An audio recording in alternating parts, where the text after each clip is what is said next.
The story starts with a young girl named Marie Moreau, happily playing with her sister while their parents watch the news. On TV, there's a super-fast hero called A-Train. Everything feels normal until Marie suddenly gets a sharp pain in her stomach. She rushes to the bathroom and her mom follows her, worried over Marie's reaction. But Marie locks the door. Inside, Marie sees blood for the first time. She doesn't know what's happening or what a period is, and seeing the blood freaks her out. Then, something weird happens. The blood starts floating in the air. Marie gets even more scared. Without meaning to, she causes everything in the bathroom to shake and fall. Her mom hears the noise, opens the door, and steps in. She sees the blood floating, and suddenly the blood shoots out like a weapon, cutting her neck. She falls, bleeding badly. The chaos brings Marie's dad running, but when he sees what happened, he freezes. Marie, completely panicked, screams. Her scream makes all the blood explode around the room, hitting her dad with deadly force. He doesn't survive. Her sister walks in and finds both of their parents on the floor, covered in blood. The story jumps to the present. Marie wakes up in a shelter, waiting to hear if she's been accepted into Godolphin University. She gets up, goes through her routine, and practices controlling her blood powers. She's gotten really good at it now. Outside, she sees a girl with powers being taken away by force. At 4 p.m., Marie checks the results and finds out she's been accepted to Godolphin University. She talks to Vanessa about it, but Vanessa isn't thrilled. Still, she lets Marie go. A commercial plays, promoting the school and how it's shaping future superheroes. Marie starts her first day at school, walking through the campus and seeing students with all kinds of powers. Meanwhile, Emma Meyer is in her room. She's really small and recording a video for her YouTube channel. Marie walks in, surprised to see someone so tiny. Emma quickly runs off to change size and then greets Marie properly. She introduces her pet, talks about her channel, and gives her a tour of the room. Emma takes Marie to Godolphin Stadium to watch a match between the top students. She points out the Golden Boy and says she likes him. Luke Reardon, the Golden Boy, tells his girlfriend Kate Dunlap about his nightmares. They begin kissing on the track until another student steps up to fight. The match starts. Luke beats his opponent badly. Marie watches from the stands and says she wants to be in the arena one day. But her excitement fades when she sees Luke rip off his opponent's arms. After the fight, Marie checks her schedule using Emma's phone and notices something seems wrong. Marie goes to meet the professor, hoping to talk about the class. Instead, she finds Jordan, who tells her that she hasn't been chosen for Intro to Crime Fighting. They start arguing. Then the professor arrives. Marie tries to change his mind, but he says no. He tells her to stay in performing arts. Feeling upset, Marie walks away. She suddenly sees a student running, chased by police. Someone tells her the student is a meth addict. Marie uses her power to make the boy fall. As he's caught, he yells that he won't go back to the woods. The next day, Marie tells Emma about what happened, but Emma only talks about the social media fame she could have gained from the moment. She tells Marie to try making friends, but Marie starts feeling out of place and pulls away from the talk. They both open up about why they came to Godolphin and realize they want different things from this place. Elsewhere, Luke meets with Brink. They remember how they first met. Brink shows Luke a new suit made from a strong material that doesn't burn. He tells Luke he might get to replace Maeve or Starlight. He is being considered to join the Seven. Suddenly,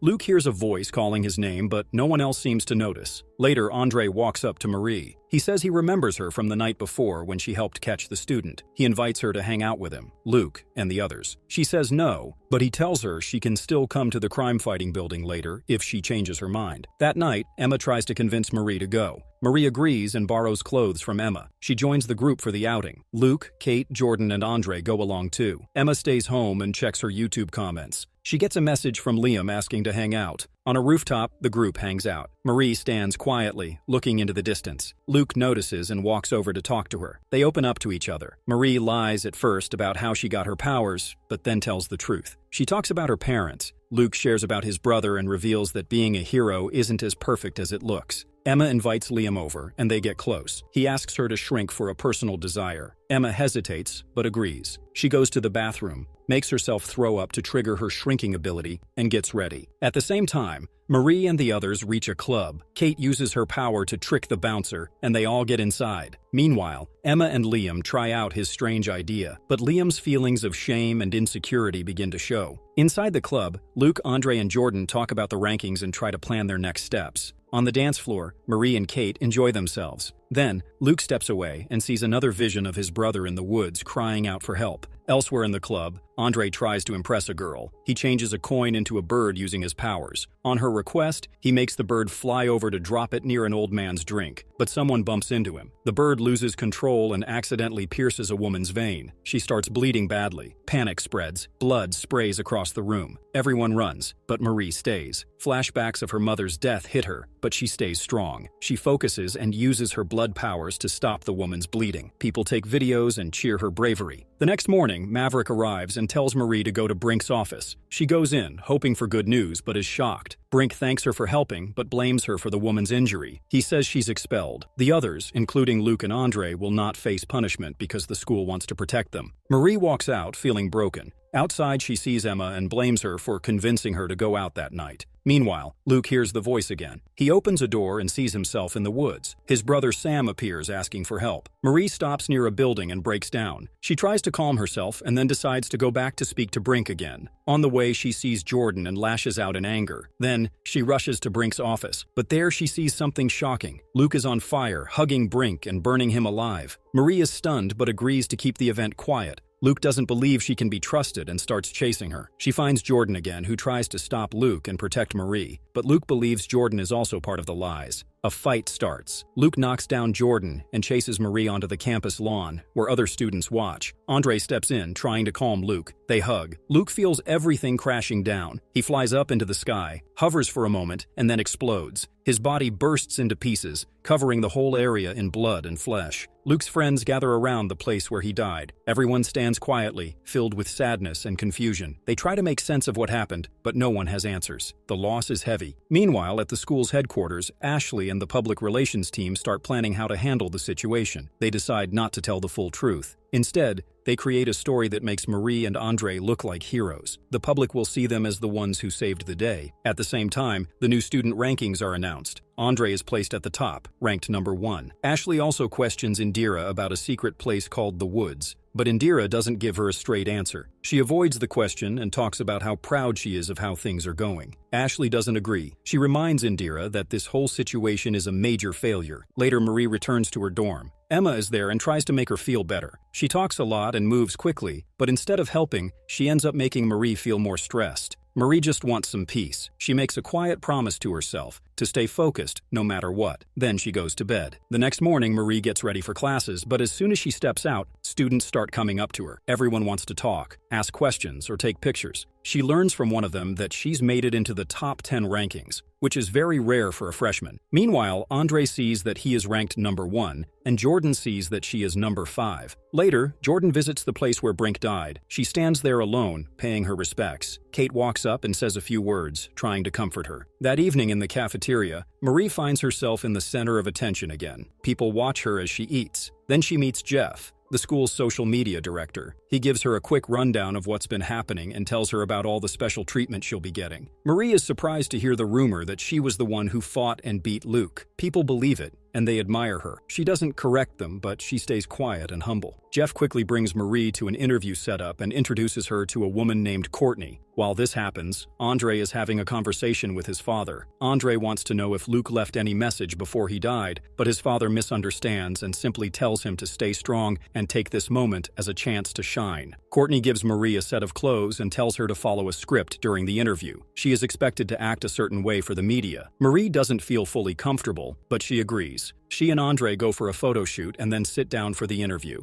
On the way out, Andre speaks privately to Marie. He asks her if Luke ever said anything about his dad. Marie remembers and tells him that Luke said just one thing: the woods. Andre then shares something important. Before dying, Luke told him that his dad was somehow connected to it. Andre believes something is wrong. He feels that Luke's death doesn't add up and that there's more to the story. He asks Marie for help, but she turns him down. She says she barely knew any of them and reminds him that she almost got expelled over what happened at the club. Unlike Andre and the others, she didn't have anyone powerful protecting her. Later that day, Marie goes to attend her acting class. As soon as she walks in, all eyes are on her. The teacher puts her in the spotlight, talking about her recent actions. Marie feels the pressure of all the attention. At the end of the class, the teacher gives everyone an assignment. Each student must create a short film with a partner. After class, Emma tries to talk to Liam. She asks if they are still together, hoping for a clear answer. But instead, Liam shows up with a new girl by his side. Emma feels hurt and confused. Just then, a girl named Justine steps in. She makes a bold guess that Liam had asked Emma to shrink herself to boost his his ego. Embarrassed, Liam walks away without saying much. Justine then introduces herself properly to Emma. The two quickly connect and decide to work together on the film assignment. It's a fresh start for Emma. Later, Jordan confronts Marie angrily. She accuses Marie of taking credit for fighting Luke, even though it wasn't true. Marie reminds her that she had tried to join Jordan's class, but was rejected. She also tells her that she didn't choose this spotlight, it was forced on her. She's only following the plan the school gave her. She explains how close she came to getting expelled and how she had no one to support her. Jordan listens, then switches to his male form. He admits that he made a mistake and asks Marie to help him out. He wants her to mention his name during the next interview to fix his reputation. Marie doesn't like the idea, but agrees in the end. Elsewhere, Andre and Kate talk privately. They both believe that Luke's story doesn't end here. Andre says Luke wouldn't stop until he found the truth, and now he feels it's their turn to do the same. Later, Justine and Emma sit down to look for scenes they can recreate for their project. Justine promises Emma that she won't force her into playing a tiny character. Emma is relieved. She doesn't like shrinking because it means she has to make herself throw up, and it takes a toll on her body. For once, she feels respected. That same day, Marie gets called into Indira's office. Indira speaks to her in a calm and friendly way, pretending to care. She says she wants to help. Slowly, Marie begins to open up. She talks about her younger sister, who got adopted after their parents died. She says she doesn't know where her sister went. Her biggest hope is to earn enough money one day to find her. After the meeting, Indira heads into a secret underground room. Inside, Sam is strapped down. Indira tells him that trying to escape will only make things worse. Dr. Edison is there too. He pushes a long needle into Sam's back and hammers it in without mercy. Elsewhere, Andre and Kate visit Luke's old room. But when they get there, it's completely empty. Everything is gone. The room has been cleaned out and bleached, as if Luke never lived there. Later, Emma walks across campus and hears students laughing. She sees a group watching a video on their phones. It's a clip that Justine posted, exposing Emma's secret about how she shrinks. Angry and humiliated, Emma storms into Justine's room. There, Justine is busy filming another video of a different girl licking her own tail for attention. At the same time, Andre thinks about what Luke said before he died. Something about his dad. He goes to the statue of his father on campus. He opens a hidden compartment in the statue's crotch area and pulls out a phone. On the phone is a video message from Luke. In the video, Luke reveals the truth. His brother Sam isn't dead. He's still alive and being kept in a secret hospital under the school, a place they call the Woods. Andre and Kate are shocked. At first, they wonder if Luke had lost his mind. They remember that Sam had schizophrenia and was said to have died in a mental health facility. But now they aren't sure what to believe. They start to piece the puzzle together. Maybe Luke wasn't crazy. Maybe he was right all along. Just as things are making sense, Andre looks at the time and realizes he's late for the interview. Kate encourages him to go, saying they'll dig deeper into everything the next morning. Marie reads through the script written for her upcoming interview, and as she goes through it, she notices that the story carefully removes any hint that someone else helped stop Luke. It leaves no space for Jordan's part in what happened. Marie knows this isn't right. She decides to prepare her own version of the story. She practices it, planning to speak honestly and give Jordan the credit he deserves. At the same time, Andre walks toward the interview venue. On the way, he passes by Luke's memorial and suddenly changes his mind. He walks into Brink's old office instead, hoping to find some answers. Inside, he finds a laptop. Using his powers, he hacks into the files and finds a folder called Woods. Inside, there is a file named Sam. When he opens it, he realizes the boy in the file is the same one he saw running away the other night, Luke's brother. He quickly takes a photo of the screen. But before he can do anything else, the SWAT team breaks into the office. Andre hides just in time. As he stays still, his phone buzzes. His father keeps calling. The interview is about to begin and he's not there. Meanwhile, Marie arrives at the interview location. Haley, the interviewer, tells her they won't ask anything about her sister. Then she reveals something painful, that they have already contacted her sister, Annabeth, and she doesn't want to have a relationship with Marie. This hits Marie hard. Her heart sinks. In that moment, she changes her mind. She forgets her promise to Jordan. When the interview begins, she follows the script and takes full credit for stopping Luke. Later that day, she returns to her room. She sees messages from Emma waiting on her phone, but she doesn't respond. Instead, she looks at a photo of her family and begins to cry. Somewhere else in the building, Emma throws up in the sink to shrink herself down again. At the same time, Marie cuts her palm open, letting her blood flow freely. Later, Marie visits Indira. She asks if she knows anything about her sister. Indira doesn't give a clear answer, but hugs Marie gently. This breaks Marie's strength, and she cries in her arms. alarms. Meanwhile, Andre follows a group of guards into a hidden staircase. As he watches, a janitor accidentally enters the area. Without warning, the guards kill him by cutting his throat. Andre freezes. Before he can move away, a guard appears behind him and sees him. Andre reacts quickly, using his powers to push the guard's weapon away. But the guard pulls out a device that makes a strong, painful sound. The noise is too much, and Andre drops to the ground. Another guard walks up and mocks him, saying disturbing things. Suddenly, Kate appears. She grabs one of the guards by the neck and tells Andre to fight back. At the same time, one guard is forced to use his power against the other. This gives Andre enough time to recover. He stands up, but Kate becomes dizzy and collapses. Luke and Kate walk into Sam's cell. Sam is hitting the wall again and again. Luke moves closer and tries to calm him. They go in for a hug, but suddenly, a guard shoots Sam in the stomach. Sam loses control and goes wild. Kate steps in and uses her power to push him into sleep. Then, Kate suddenly wakes up. It was only a dream. Kate finds Andre lying beside her. They talk about the dream. Kate does not want Andre to go and save Sam. She is worried and speaks from the heart. During this moment, they both feel something special between them. That same night, Marie hears Emma's voice and looks around. She finds Emma, but Emma has become very small. They quickly give her some food. After eating, Emma returns to her normal size. Marie tries to tell her that making herself sick is dangerous, but Emma says that this is how her power works. It's like how Marie has to cut herself to use her own ability. They argue and get upset with each other. After that, they stop talking. The next day, Marie eats pancakes and talks to Indira. Indira understands how Marie feels after the interview. She invites Marie to a fundraiser event. Marie agrees to go. Later, students in media training watch clips of Marie, but Polarity doesn't support her. Instead, he tells everyone to focus on Andre. He invites Andre to come with him to the fundraiser. Andre asks his father if using powers to help others is a good thing, but his father leaves for his speech without answering. The next day, Justine says sorry to Emma for sharing her secret. Emma finds out Justine is recording again. She walks away and sees her mother walking toward her. They sit down and talk. Emma feels like her mom is too controlling. Her mom says she saw the video on YouTube and asks her to come to the fundraiser. Later, Marie goes to Kate and says sorry, but Kate brings up the things Marie said on camera. Marie leaves. Then, there's a memory of Kate trying to help Luke during one of his bad moments. Next, Jordan is in bed with another student when her parents show up. She quickly sends the student away. He disappears through the wall. Jordan turns back into a boy to meet her parents. At night, the students get ready for the fundraiser.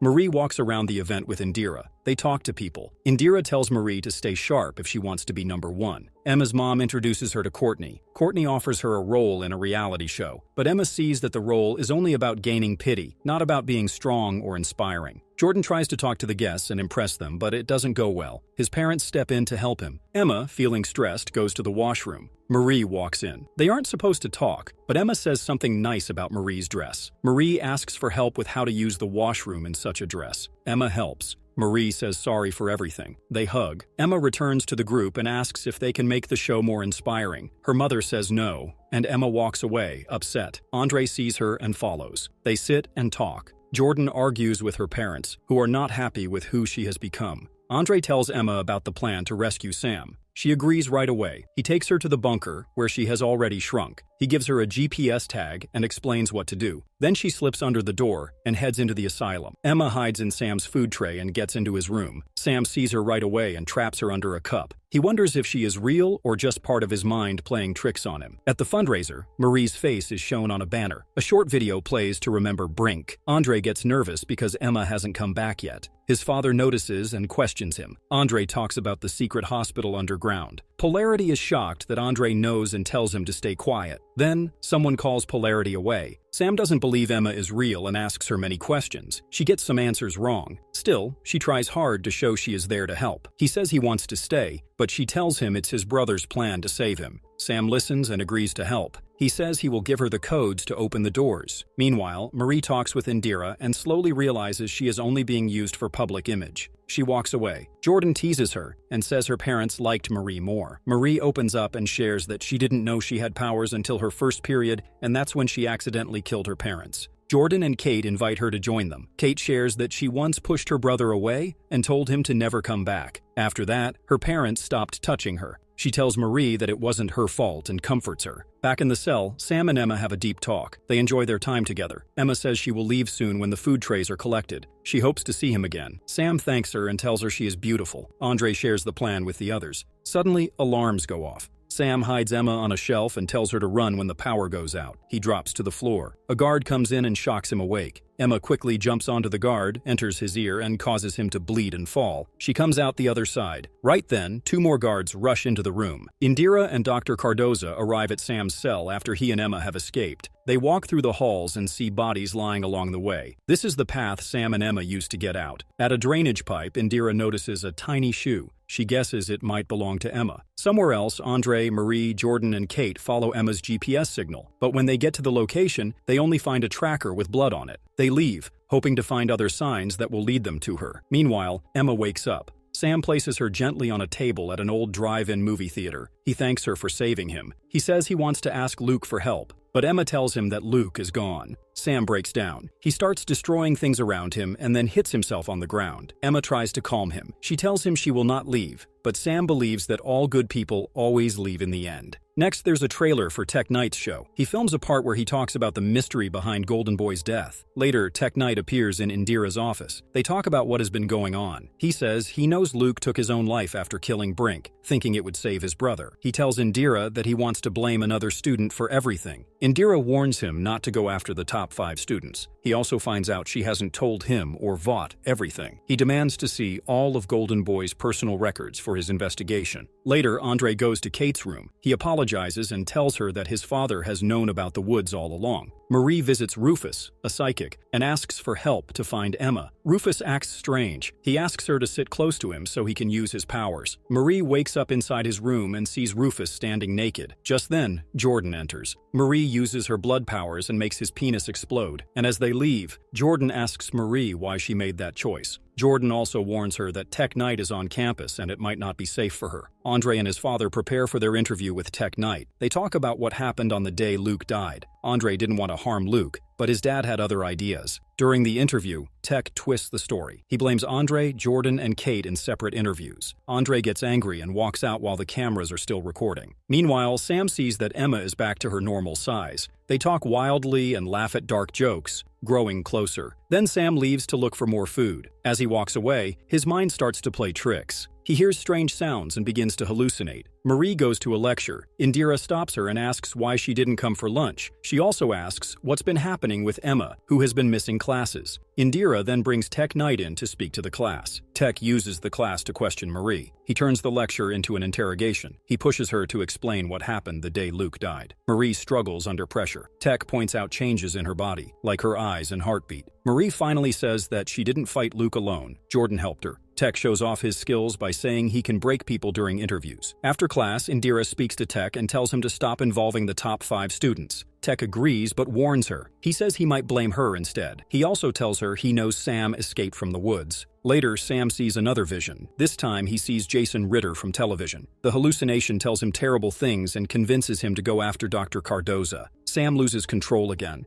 Emma finds him and tries to calm him down, but Sam runs off. He jumps out of the store, determined to find Cardoza. Later in the day, Andre destroys a statue of his father by crushing its head. After doing that, he hugs Kate tightly. Meanwhile, after the lecture, Jordan talks to Marie. Jordan thinks Marie's comment in class was part of a planned strategy, but Marie explains that it was just a real reaction, not a media trick. Jordan understands and admits she's scared too. She shapeshifts into her male form, and they begin kissing. Suddenly, Emma rushes in and tells them Sam is on his way to find Dr. Cardoza. At a quiet green space away from cameras, Tech meets Indira. He believes she brought him there to confess something, but Indira surprises him. She says she has video proof of him doing strange things, filling holes in public places. She threatens to release the clips if he doesn't stop digging into Golden Boy's case. Tech later records a video where he says that Golden Boy simply lost control and that there is no secret or plan behind what happened. That night, Dr. Cardoza reaches home. He sees Sam approaching his daughter in a frightening way. Cardoza begs him to let them go, but Sam starts smashing things and comes toward him. At that moment, Andre and the others arrive. Andre uses his powers to throw a fridge at Sam. Sam gets even more angry. He sees Andre and Marie and remembers that they were the ones who stopped him the last time he tried to escape. They try to explain they didn't know who he was back then. Before Marie can cut her hand to use her power, Emma steps in and begs Sam to trust them again. But Sam hears something Andre says and becomes furious. A fight starts. Sam attacks almost everyone. Emma quickly eats food, grows to a large size, and grabs Sam. She holds him tight and gently tells him they will help him. Later, Marie wakes up in bed next to Jordan. Andre and Kate are asleep on a couch when something wet and slimy drips onto Andre's face. They wake up, confused and startled, and look around to figure out where they are. As they explore the house, they realize they're in Dusty's place. They wander into another room and find Jordan and Marie lying next to each other, also asleep. Meanwhile, Marie is walking outside. She finds Emma lying naked in a pool, now back to her normal size. Emma looks disoriented. They all gather together shortly after and try to understand what's going on. None of them remember anything that happened recently. Their minds feel blank. Emma checks her phone and finds some video clips from the night before. The clips show Marie and Jordan kissing and also reveal that a video of Emma, naked and large-sized, has gone viral on TikTok. It's a lot to take in. Out of nowhere, Sam appears. He's cheerful and excited to see everyone awake, but the group steps back, unsure of who he is. Sam tells them that their memories were wiped clean and promises to help them. He warns them that the school is hiding something dangerous. Later, the whole group gathers to talk about the blackout. They each realize they've all lost memory of the same time. Marie shares what Sam told her about the missing days and the danger behind it. Kate suggests that someone named Rufus may be responsible for what happened. In another part of the school, Dr. Carlos is stressed and wants to quit his job. He talks to Indira and says he can't take it anymore. But Indira tells him quitting isn't an option. Carlos demands that Marie be captured so he can experiment on her to create a virus that would control young Supes. Indira refuses. Back with the group, Marie tells them about an earlier encounter she had with Rufus. Kate also adds that she had a strange moment with him too. Their stories make Andre upset. Without saying much, he storms off to find Rufus himself. Emma walks through the hallway and gets noticed by other students. Many cheer her on, impressed by the video that went viral. At the same time, Jordan walks beside Marie and tells her that what happened between them doesn't have to be awkward. They agree to stay cool with each other. They see Rufus talking with Indira and decide to step in. Marie holds back, saying she doesn't fully trust Indira yet and wants to wait until she's gone. Once Indira walks away, they make their move. They follow Rufus, but he notices them and starts running. A chase begins. Eventually, they catch him, but something feels off. They soon realize the person they caught isn't Rufus at all. It's Benny, a shapeshifter, paid to pretend to be him. Meanwhile, the real Rufus walks into his room and is surprised to find Andre already inside, waiting for him. Andre uses his powers to lock the room, trapping Rufus inside. He demands answers. But then, in a sudden shift, Andre finds himself no longer in the room. He's now standing in line at a fast food place, confused and disoriented. That night, Marie returns to her room and hears that Emma is climbing the student ranks quickly. Emma seems excited but distracted. Marie tells her about her earlier talk with Jordan. While they talk, Emma finds a sweatshirt from the Stardust Drive-In Theater. It reminds her of something Sam had mentioned earlier. Meanwhile, Sam, who is alone and struggling with a mental breakdown, in his mind, he sees a puppet version of Emma. The sound of helicopters fills the air, and suddenly, everything around him changes. Sam himself turns into a puppet, and puppet soldiers begin to drop from the sky, armed and ready to fight. In a wild, violent outburst, Sam attacks and destroys all of them. Just as the hallucination ends, reality returns, and Sam runs away. Back in her room, Emma starts thinking seriously about Sam's words. Something about them feels true. She decides to head out and find him. At the same time, Marie notices a strange pressure near her collarbone. She uses her powers to remove what looks like a tracker from under her skin. Shocked, she heads out to tell Kate about it. Marie meets Kate and explains everything about the tracker. She says this is bigger than just Rufus, and she suspects Indira is part of it. Kate listens silently, then gently takes Marie's hand. Without warning, she erases Marie's memory again. Elsewhere, Jordan talks to Maverick about her feelings for Marie. Maverick encourages her to speak with Kate about it. Later, Jordan finds Marie and tries to start a conversation, but she notices the injury on Marie's collarbone and asks about it. Marie looks confused. She doesn't remember how she got it. Jordan also brings up something Marie said before chasing Rufus, but again, Marie has no memory of it. Jordan becomes suspicious and thinks someone erased her memory again. She leaves, clearly upset. Marie then spots something unusual around Jordan's collarbone as well. Meanwhile, Kate visits Indira and shares her frustration. She says the others are starting to realize that something is wrong, even after the memory wipes. Indira reminds her that they must keep playing along for everyone's safety. Emma finally arrives at the Stardust Drive-In Theater. Sam watches her from a distance, making sure she came alone.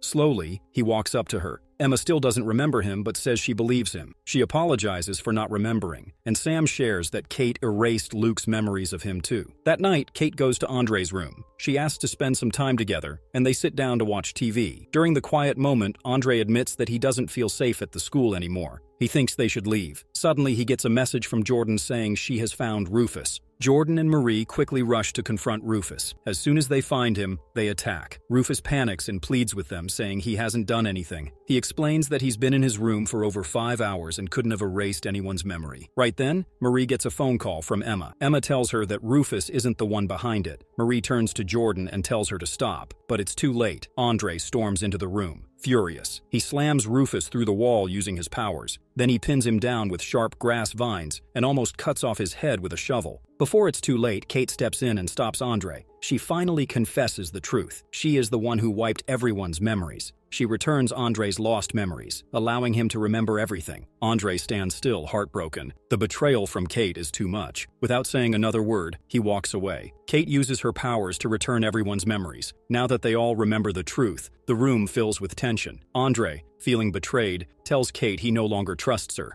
The weight of the guilt starts to crash down on her. Suddenly, Kate begins seeing strange visions, hallucinations of Marie and Jordan blaming her for everything. The stress becomes too much, and within moments, she suffers a stroke. Her body goes still, and the others panic. They check her pulse and realize it's dropping fast. Marie steps in quickly and uses her powers to control the blood inside Kate, stabilizing her pulse and saving her life for the time being. Elsewhere, Dr. Cardoza and Indira walk into Betsy's room. She is coughing heavily, clearly unwell. Dr. Cardoza explains that the virus they are testing is working as expected. He asks Indira to prepare the final report for vote, but Indira tells him to wait. She wants to test how far they can push the virus. She wants to increase the dose and see how sick Betsy can get. Back with the group, they move Kate to a room to let her rest, but suddenly she wakes up and vanishes. The room around them begins to break apart, and nothing feels real. The group walks out and soon realizes they are no longer in the real world. They are inside Kate's mind. As they explore, they see a woman and a police officer calling out for someone named Caleb. It's a memory from Kate's past. They move deeper and spot Kate trying to reach her mother, only to be pushed away and told to stay distant. Just then, Soldier Boy appears out of nowhere. He warns them that if they don't figure things out soon, Kate's mind will shut down, and they'll all be stuck in her head forever. He points to the thunder in the sky and explains that it's the sound of her brain breaking apart, blood vessels bursting. Before they can respond, a bolt of lightning strikes them, and everything fades out. Meanwhile, at the Stardust Drive-In, Emma finds Sam again. Their feelings for each other grow stronger, and even though it's Sam's first time being close to someone like this, they share an intimate moment and make love. Back inside Kate's mind, the group finds themselves in a memory of her room. They watch as her mother allows Indira to visit Kate. Indira comforts her gently and offers her pills to quiet the noise in her head. It's a quiet, sad moment showing how deeply Kate has struggled. Suddenly, they're pulled into a new memory, this time in a classroom. Kate and Luke are just becoming friends. The moment feels calm, but things quickly change. Luke plays a video showing Andre kissing Kate while she was still his girlfriend. Furious, Luke pulls out a gun and fires at Andre, but he misses, and the bullet hits Dusty instead. The group tries to use their powers, but nothing works. They realize that in Kate's mind, their abilities are useless. They escape the classroom and run into a version of Brink's office. There, they hear a heated argument between Luke and Brink. Jordan appears and secretly listens. Then she rushes in and puts a mask on Luke, knocking him out. The truth is revealed. Jordan had a chance to stop things before, but chose to stay quiet. Back at the drive-in, Emma and Sam enjoy their time together. But after a while, Sam becomes unsure. He thinks he might hurt Emma because of his hallucinations. Emma gently reassures him and tells him she truly wants to be with him. Sam suggests they run away together. Emma hesitates but says no. She believes there's someone who can help them, and they shouldn't give up just yet. The friends find themselves locked in a basement. They look around and see both Luke and Sam unconscious. Nearby, Dr. Cardoza and Indira are performing some kind of experiment on them. Luke wakes up, confused. Kate steps forward slowly. With a heavy heart, she erases his memory and puts him back to sleep. Later, the group appears in Indira's office. There, she and Brink talk to Kate, trying to make her believe that she's helping Luke by doing what they say. Then, Indira turns to the others and tells Kate to erase their memories too. The group runs away. They rush through a door and suddenly find themselves inside Marie's childhood bathroom. The walls and floor are covered in blood. Her sister Annabeth is sitting in the corner. Marie walks up to her, but Annabeth pushes her away, blaming her for everything that happened to their family. Marie gets emotional and yells at Kate, calling her out for saying one thing and doing another. Then, everything changes again. They now stand in front of Kate. She offers them a choice to leave without her. She says she will stay behind, disconnected from the real world, but her friends plead with her to come back with them. They tell her that they can fix things together. After some time, Kate agrees, and they all wake up together. Just as they return to reality, Emma walks in with Sam. Sam looks closely at everyone and then locks eyes with Kate. He remembers everything she did and becomes furious. He attacks her, and the others quickly jump in to protect her. Emma steps between them and begs him to stop. She tells him to trust her and let Kate go. They then ask Kate about what Indira has been doing with the students trapped in the basement. Kate says she doesn't know much about it. Meanwhile, Dr. Cardoza calls Indira urgently. He tells her that Betsy has died because of a higher dose of the virus. Instead of being upset, Indira is pleased.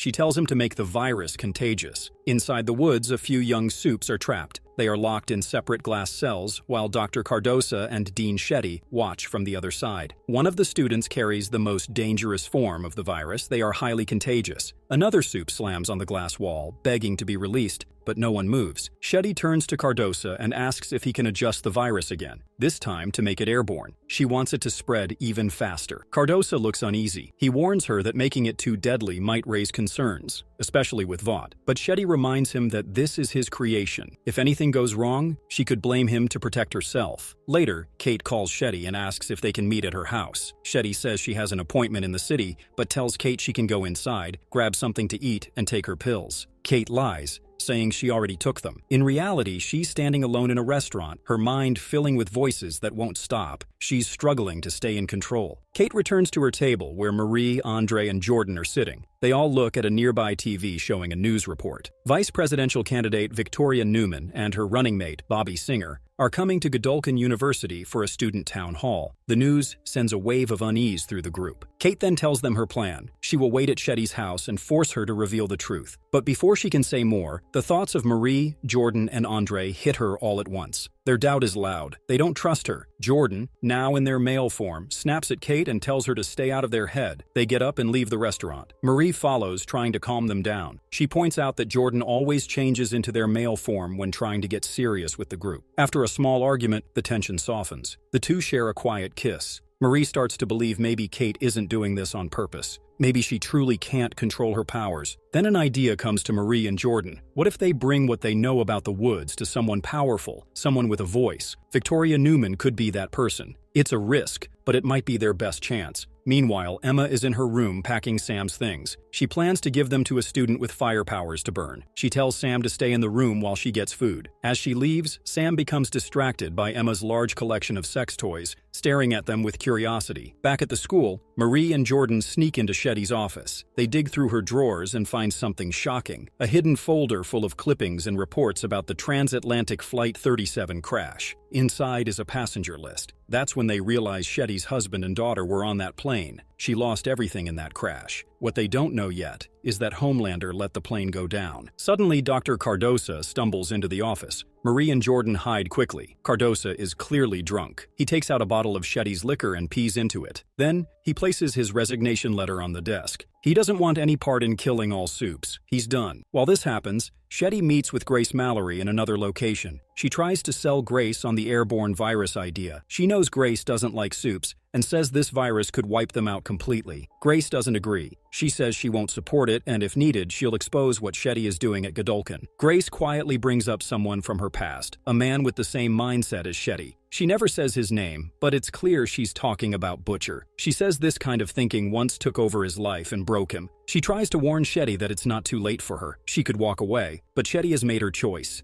She leaves, committed to her plan. Once Shetty is gone, Grace picks up her phone and makes a mysterious call. She asks the person on the other end if they heard everything. She tells them to keep an eye on Shetty. Whoever's listening, Grace clearly trusts them. Back on campus, Sam grows restless and sneaks out of Emma's dorm. He walks through the halls where students are partying. One of the Supes creates an ice slide, and Sam jumps on, laughing and enjoying himself like a kid at a fair. Then he runs into Rufus, who invites him to a small party. Rufus says Emma will be there, waiting for him. Sam, hopeful and naive, agrees to come along, even though Rufus clearly has bad intentions. Side note, Sam earlier came across Emma's tiny underwear from when she shrinks. It made him smile with curiosity. Meanwhile, on TV, Cameron Coleman is interviewing Polarity about Victoria Newman's upcoming visit to Godolphin. It's clear Cameron doesn't like Victoria and keeps pushing Polarity with sharp questions. Andre and Kate watch the interview from Shetty's house. Suddenly, during the interview, something goes wrong. Polarity begins to seize on live television. His body shakes uncontrollably, and at the same time, his powers go wild. Metal objects around him lift into the air and start flying. Andre immediately rushes out to find his dad. He tracks him down just as an ambulance arrives. Andre jumps in to go with him, but inside the ambulance, things get worse. Polarity's powers spike again, bending the walls inward and threatening to crush everyone inside. Andre tries hard to fight against the force and holds the walls back with his own power. He tells the EMT they have to wake his dad up now or they're not going to make it. Later, the town hall still goes ahead. With Polarity out of commission, Cameron steps in as the host. Students gather outside, holding protest signs and chanting loudly. Inside, Sam sits in the audience with Rufus. Victoria steps on stage and the crowd quickly turns against her. Boos echo through the room.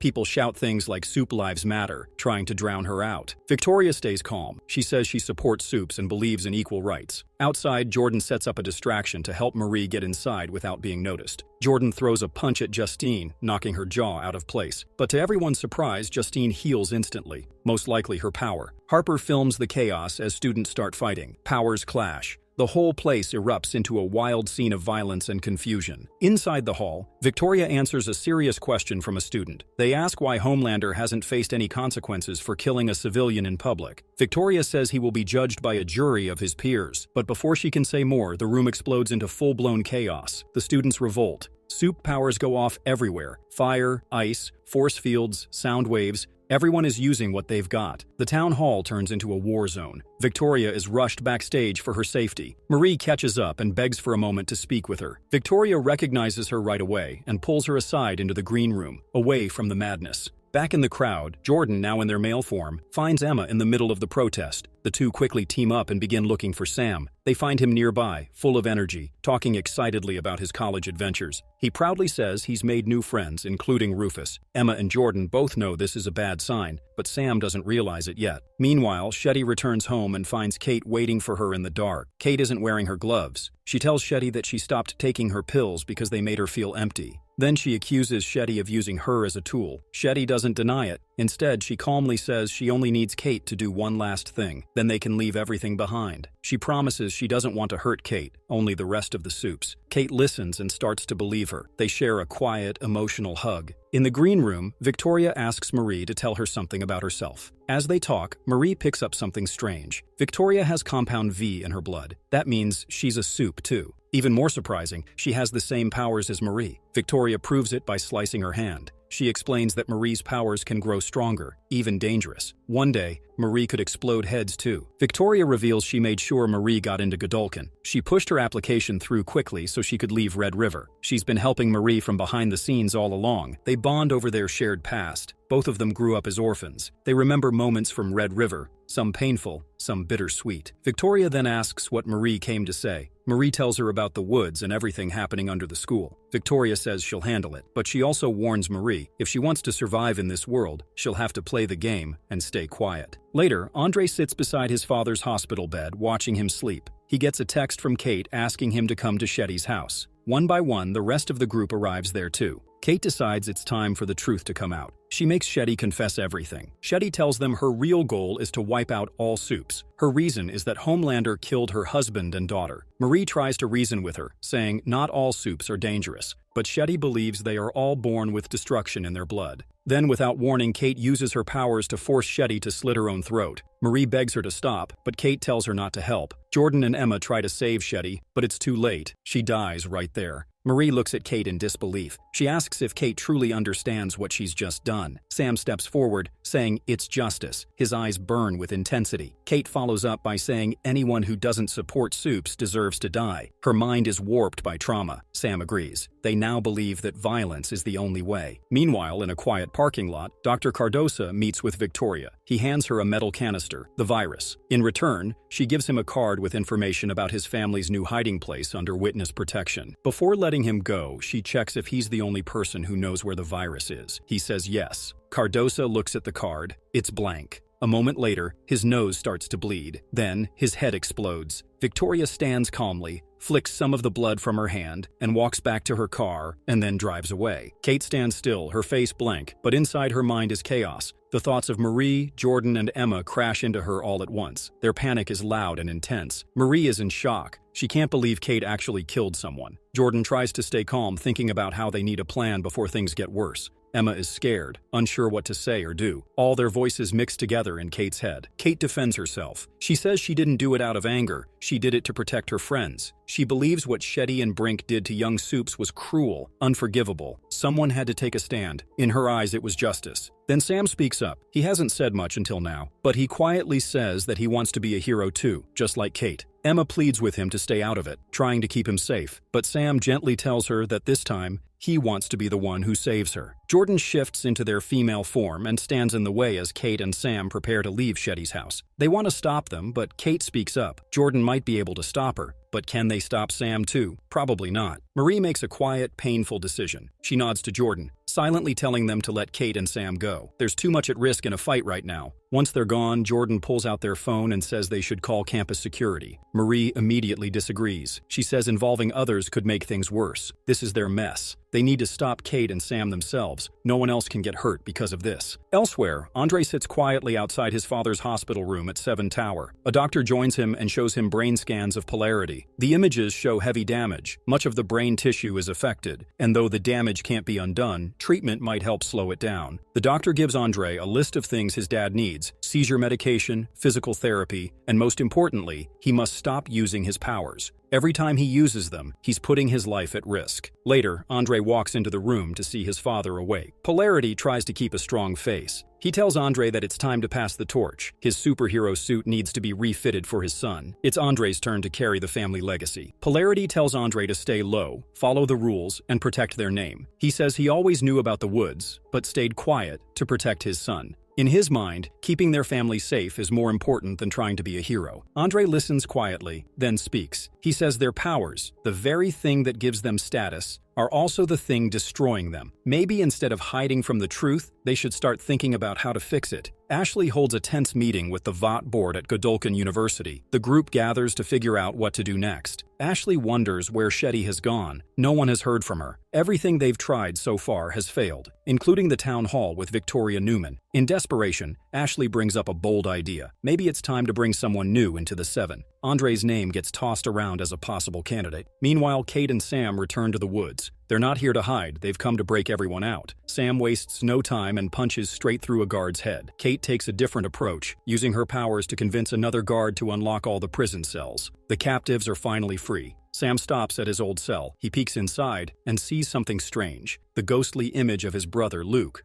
waiting for him. Luke doesn't look proud. He warns Sam that killing humans will only lead to more pain. He reminds him that after killing Brink, the guilt was too much to handle. That guilt led Luke to take his own life. Sam refuses to believe it. He says Luke isn't really there and pushes the vision away. Not far from him, Kate walks through the facility and finds the corpse of a Soup infected by the virus. The sight is disturbing. The virus has done massive damage. Kate's face fills with anger. She turns to the newly freed Soups and gives them a speech. She tells them this is their moment. The people who hurt them need to pay. Outside, one of the prisoners steps into sunlight for the first time in years. His eyes squint against the brightness. Then, he spots Rufus nearby. Rufus is filming himself for his fans, as usual. Once the Soup confirms Rufus is also a Soup, he loses control and kills the first human he sees in a violent burst of rage. Rufus, now hiding behind a wall, keeps recording the bloody scene for content. Elsewhere, Marie, Jordan, and Emma arrive at the woods but find the place completely empty. The cells are wide open, and no one is in sight. Marie immediately takes charge. She sends Emma to sweep through the Performing Arts Center. Jordan heads toward the student union to begin evacuating students. Before splitting up, Jordan tells Marie there's a red emergency lockdown button hidden under Shetty's desk. Marie decides to handle that. Across campus, Jeff, the school's over-the-top social media expert,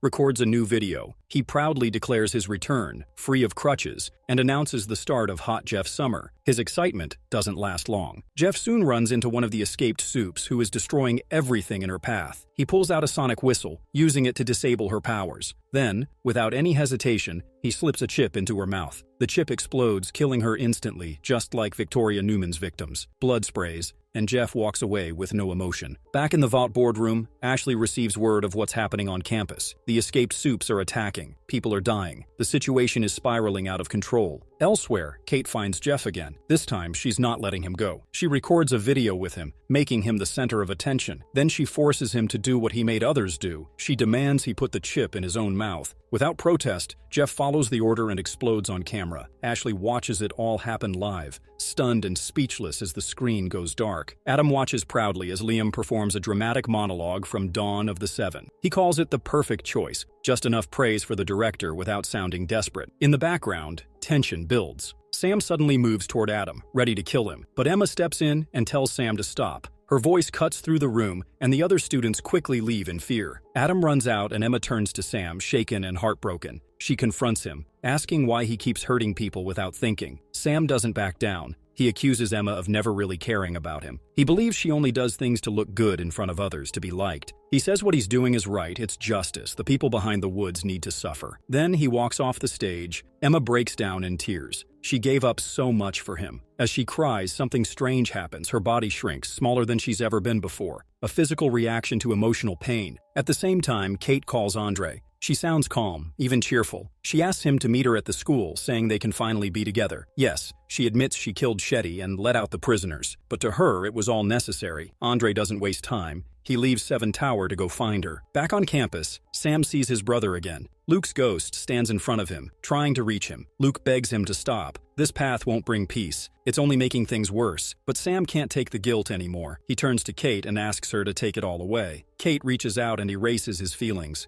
Sam is numb now. He says it's better like this. No more pain, no more doubt. Marie, focused on stopping the disaster, reaches Shetty's office and hits the red emergency lockdown button. Around campus, students panic. Justine and Harper, trapped in a room without Wi-Fi, scream like it's the end of the world. Elsewhere, Ashley is dealing with pressure from every angle. Adam almost slips up and reveals what they did together during a children's cancer event, forcing her to let him into the boardroom. Across campus, the sonic whistle continues holding most soups in check, but Ashley knows that won't last much longer. She makes a bold decision. If any student can stop the violence, they'll be instantly added to the Seven. She calls Marie and tells her she's being considered for the team. But there's one condition. She must take out everyone responsible for the chaos. No mercy. As the situation worsens, a helicopter arrives to evacuate the Vought board. But before it can lift off, Kate uses a soup to launch a deadly attack. The helicopter spins out of control. Andre shows up just in time and uses his powers to bring it down safely, preventing a tragedy. Marie stands with him and says it's time they become what they were meant to be. Real protectors, the guardians of Godolkin. They prepare to stop everything before more lives are lost. They find Kate leaning against a sign, exhausted and dazed. The sudden stop in her medication is clearly hitting her hard. She looks unwell. Andre tries to reason with her, hoping she'll surrender. But Maverick appears, removing his hat and glasses. He challenges Marie, while Andre rushes off to try and catch Kate before she slips away again. Marie stands still, unable to see Maverick. He's invisible, and she has no idea where he is. Then she remembers something Victoria Newman told her, that she can feel the blood in others. Marie closes her eyes, focuses, and soon senses Maverick's heartbeat and flowing veins. The blood shows her where he is. In an instant, she strikes. Her power flares, and she knocks Maverick out cold. As he hits the ground, his invisibility fades. For the first time, they see what Maverick really looks like. Nearby, Andre is still trying to talk to Kate, but before anything can change, Sam appears and knocks Kate out. Andre rushes in to fight him.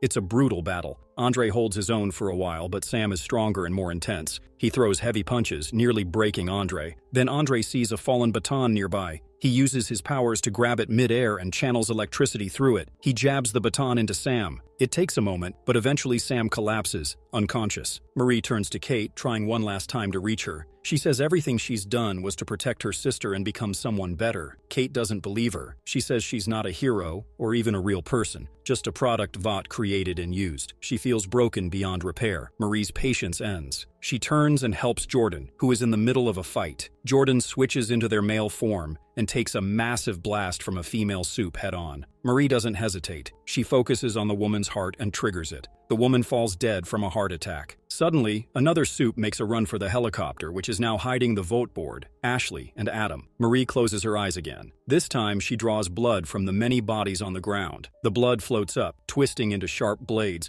With one powerful motion, she sends them flying. The blood blades stab the fleeing soup before he can reach the helicopter. It's brutal and epic. Jordan defeats spits another attacker. They turn to Marie and smile. It's a rare moment of peace between them. Marie reminds Jordan that together, they're strong. They can actually protect people, but the peace doesn't last. Kate starts walking toward Jordan. She's clearly about to ask them to do something dangerous. There's no time to think. Out of instinct, Marie reacts. She makes Kate's arm explode. Just like that, a single motion, and it pops. Kate screams and falls, holding what's left of her arm, and as Kate sobs in pain, something huge flies down from the sky. The air grows heavy. Then, he lands, Homelander. He looks around slowly at the blood, the bodies, the wreckage of the campus. Marie tries to say something to him, but he raises his finger. Silence. He steps closer, his voice low but full of menace. He questions Marie. Why would she hurt her own kind? Why would she kill Supes? His words hit hard. Even in just a minute, he dominates the moment. He's calm, but dangerous. Unpredictable. Then, without warning, his eyes glow red, and the lasers fire, straight at Marie. Cameron Coleman appears on screen, delivering a dramatic news report about what he calls the Godolkin 4 massacre. He blames the entire incident on Marie, Andre, Jordan, and Emma. He paints them as dangerous and out of control. At the same time, he praises Kate and Sam, calling them the real heroes of the day. His report twists the truth, showing only what benefits a certain agenda. Up in 7 Tower, Homelander watches the broadcast with a smile. Cameron's words clearly please him. Calling Kate and Sam heroes seems like a calculated move, a way to appeal to his loyal followers, especially the darker side of his fan base. It's disturbing, but very intentional. Meanwhile, Marie wakes up in a strange, sterile white room. She's in a hospital bed, wearing a gown. The room has no doors, and everything feels too quiet. Jordan is already there, in their female form, offering a warm but cautious greeting. Emma lounges in the corner, sipping a slushie, acting casual but clearly trying to lighten the mood. Andre sits nearby and tells Marie she did something incredible. She survived Homelander's lasers.